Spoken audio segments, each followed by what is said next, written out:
The original 8024 I had was probably over 10 years ago, and I bought it for its footprint because of its physical size was small enough for me to put in a flight case and to take around. And I used to record bands in houses in big mansions, which was good fun.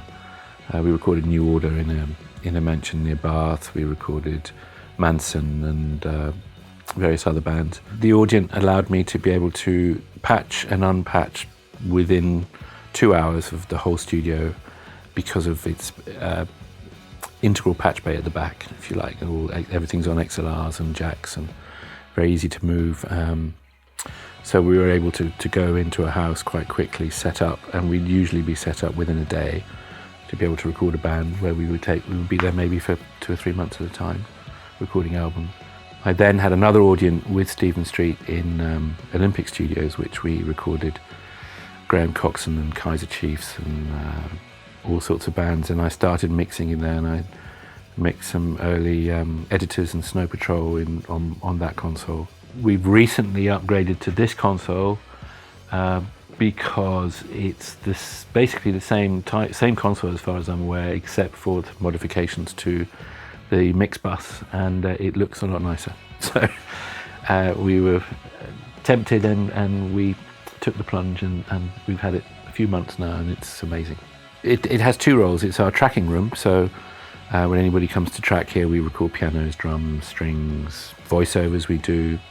We have a few clients who tend to use us a lot and like the sound of the console and like the sound of the room. We've recently been working on Ed Sheeran's album, which was great. We had good fun with that. He's a fan, which is great, a fan of Decoy.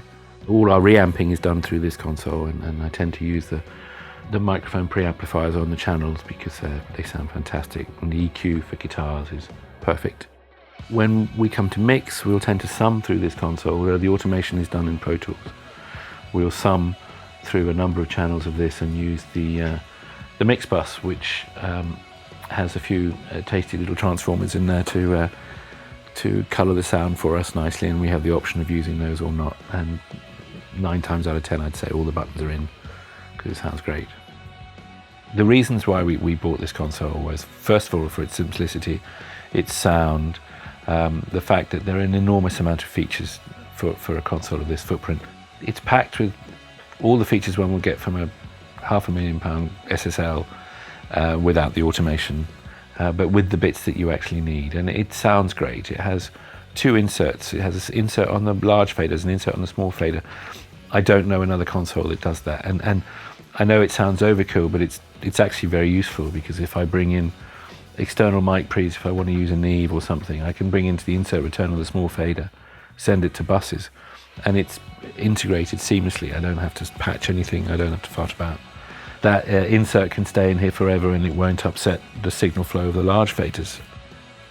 When we use this console for tracking, basically all the buses are hardwired to very old school, as if they were going to a tape machine. So basically, if I plug in a kick drum microphone into tie line 1, it'll appear on small fader 1 of my console, where I can insert a compressor or a gate or anything I want to do before it goes to the bus, which is hardwired directly to the Pro Tools. Very old school, the way it's always been done. But it means that we can integrate hardware, whether it's compressors or EQs, very quickly. We have total control over it, of where it goes, where it's sent. I can EQ on individual channels, or I can EQ on buses, depending on how we decide to do it. But it means that a whole band, the whole session can remain plugged in for weeks on end. Pianos, drums, guitars, vocals, whatever you like, and the band or musician or the artist can choose what they want to do at any time, and it's all plugged in. It's ready to go.